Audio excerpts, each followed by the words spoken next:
Wine's hands trembled as she stood outside the sleek black mansion.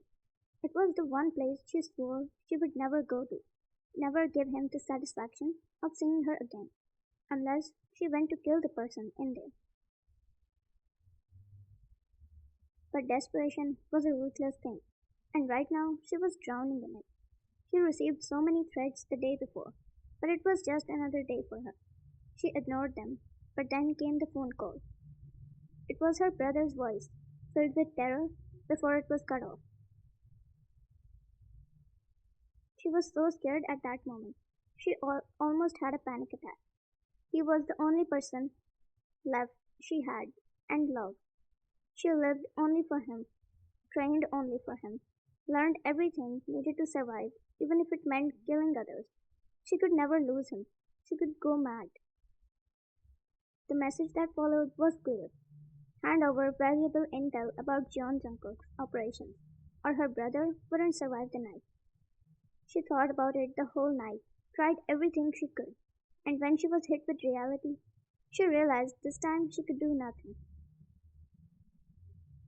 The guards outside his mansion were already buzzing into their earpieces before she even reached the iron gates. And then, all of a sudden, they showed her the way, guiding her through the mansion until she was in a lavish room that screamed power and wealth.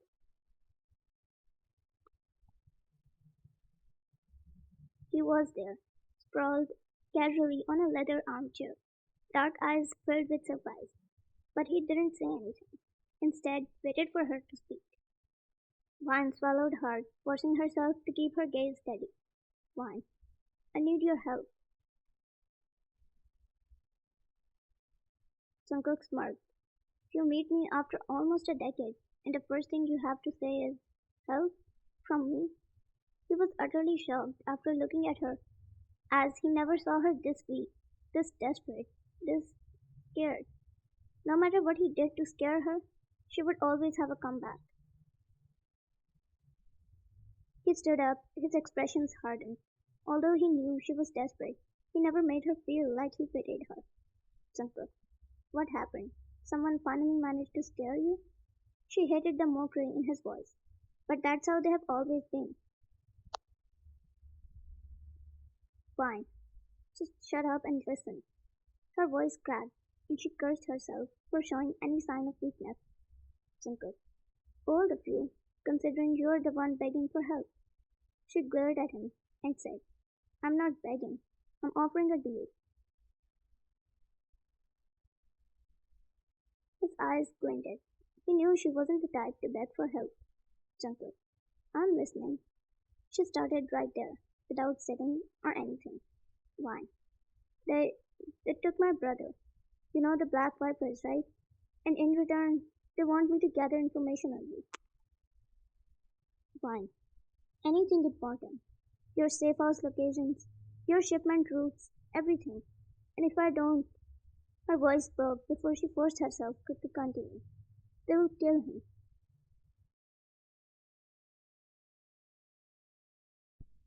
The amusement drained from his eyes, replaced by something far more calculating. Shankar. And you thought telling me this would be a good idea? I should put a bullet between your eyes before even considering it.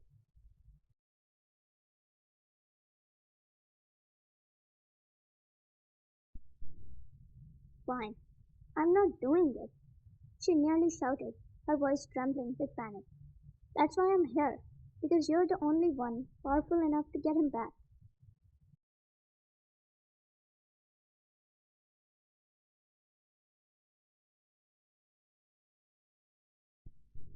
Jungkook's gaze bore into her, surprised again. So you come here running to me for protection. You made the right decision, Ryan, because you know what would happen if you actually gave out my information.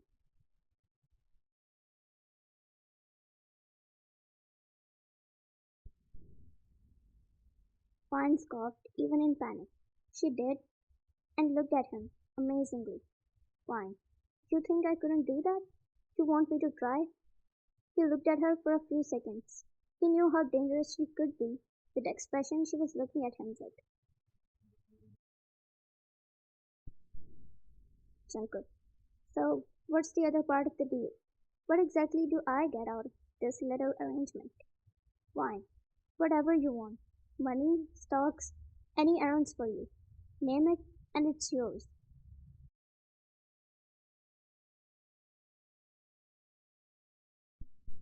The smile that stretched across his face was slow, predatory, and far too pleased. Junker, anything I want? Fine. Yes, anything.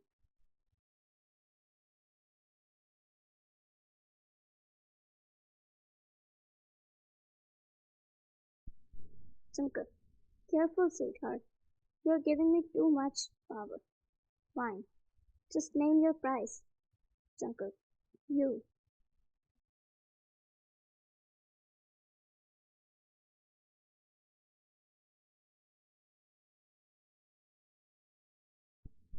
Her breath hitched. What? Junker, you heard me. You. You belong to me until I say otherwise. My rules, my protection. And when this is over, well, we will see if I feel like letting you go.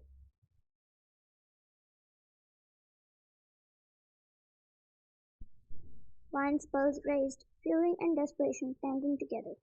Vine, you're insane, Junker. And you're desperate. That's the thing about desperation, isn't it? Makes you willing to do anything. She hated how right he was. She stayed quiet for a second, looking at him in the eyes. Vine spoke. What else did I expect? It was going to be like this, even if he said anything else. Anything that could make my blood race. As if I wouldn't do the same.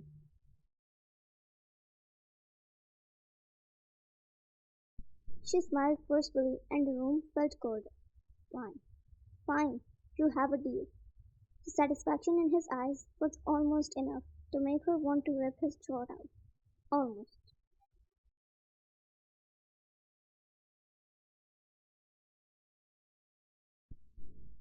Jungkook. Good choice. Now, let's get one thing straight. He stepped so close that his breath was warm against her skin. His hand lifted her chin a bit. Jungkook. From now on, you're under my protection. And I don't let anyone mess with what's mine. Jungkook wasted no time. He led her to his private office, driving straight into the matter. Jungkook. Sit. She sat quietly. Now tell me everything. Every call, message, note, anything important.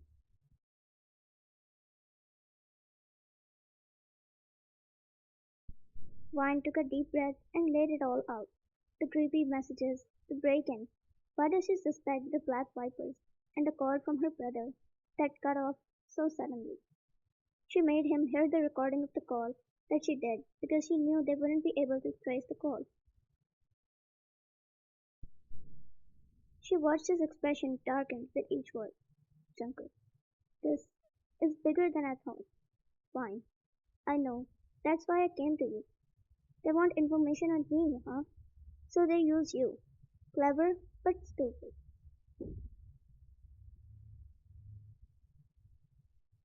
Fine.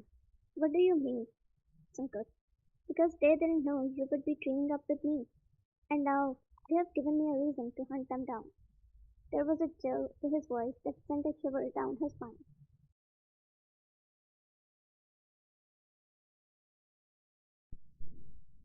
At that moment, she hated herself for feeling even the slightest bit of relief that he was on her side.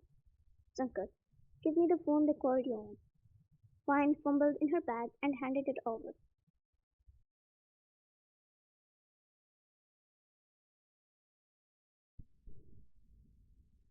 Shankar, it's definitely a burner phone, but I'll try to trace the call. I may find something. Also, I'll have my guy to recognize the voice. Fine. And then what? And then I do what I do best.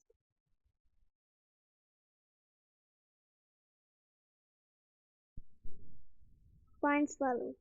What's that supposed to mean, Shankar? It means you leave the dangerous part to me. You just follow the rules. Fine. Your rules?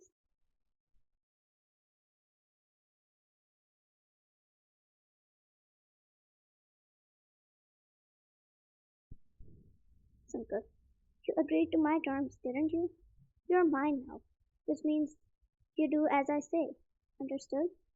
She clenched her fists, hating the smug look on his face, but knowing she didn't have the luxury of arguing. Fine, fine, whatever it takes. Jungkook, good. Now go get some rest. You look like you're about to pass out. Fine, I'm fine, Jungkook. That wasn't a suggestion.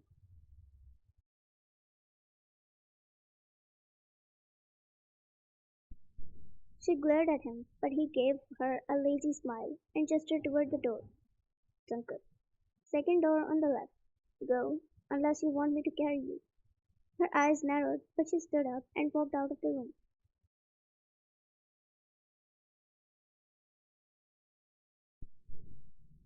As she lay on the unfamiliar bed hours later, her mind wouldn't stop racing about her brother, about the enemies after her, and about the devil she had just made a deal with.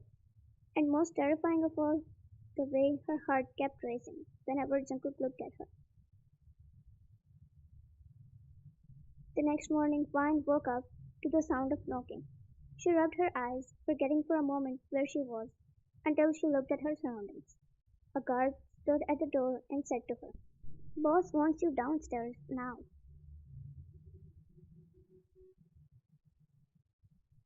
Her eyes widened as she remembered her brother, and quickly followed the guard down until she reached the dining room.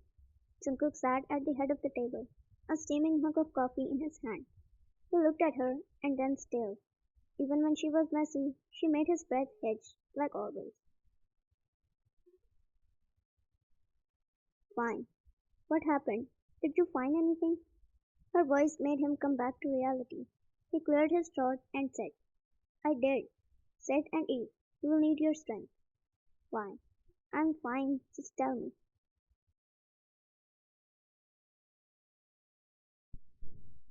Just then, her stomach growled. She glanced at it and then at him, who was looking at her with questionable eyes. She rolled her eyes and sat on the chair close to him, and reluctantly grabbed a piece of toast. Jungkook. So, I traced the call. Vine's head snapped up, all traces of appetite gone. Vine. And it was in fact a burner phone, but we managed to narrow down a location. It's a kind of rundown warehouse on the edge of the town.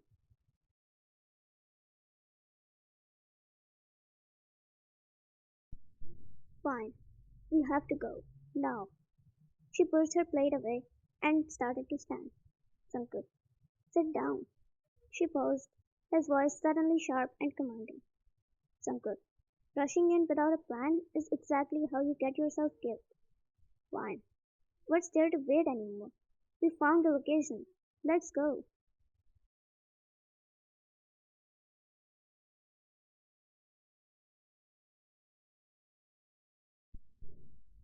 Jungkook, I will go check it out. You stay here where it's safe. Fine. No, he's my brother. I'm not just going to sit around and do nothing. Jungkook, don't you get it? They all already want you, and you're going to make things worse if you go in there. And in case you forgot, you agreed to follow my rules. Vine gritted her teeth. Jungkook, look, I get it. You're worried, but you will just be a distraction if you come along. So you stay here. End of discussion. Fine. And what if something happens to you? He looked at her with narrowed eyes, suddenly shocked. I'm touched by your concern, Vine, but I'll be fine. I'm not the one losing my head here. Vine stared at him, frustration boiling beneath her skin, as she accepted the truth that she was losing her mind. And if she goes there, she will make mistakes. Fine, fine. But if you leave me here all day without any roof, I'm coming after you myself. Jungkook. Now that I would actually like to see. He grinned. Jungkook. Just sit tight. I will take care of it.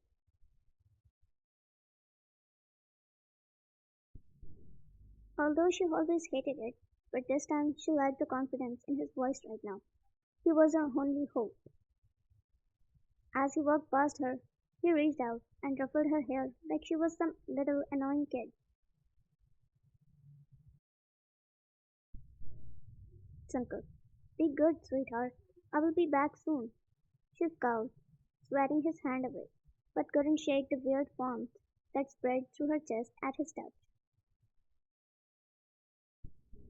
To be continued.